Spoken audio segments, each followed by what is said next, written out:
Welcome to Chillin' 101. We hope this video helps. You start by getting Edge ready. Close extra tabs and sign out of any accounts you don't need open to avoid sync surprises. Once done, open Edge and click the three-dot menu at the top right, then select Settings so you land directly where Reset options live. Make sure you check settings about Microsoft Edge to confirm the browser is updated. Resetting an updated browser avoids issues and applies fixes consistently. You now navigate the reset controls. In Settings, click Reset Settings on the left. This centralizes Restore tools. Choose Restore settings to their default values for a broad reset or use clear browsing data for targeted cleanup.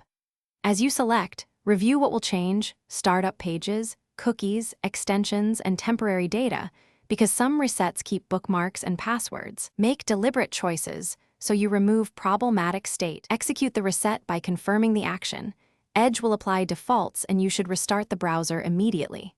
After restart, verify your home page, search engine, and extensions to confirm the issue was resolved.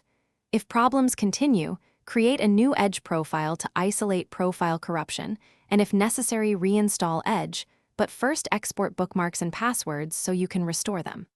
If reinstalling, remove residual folders in app data only after backing up, which often clears stubborn errors.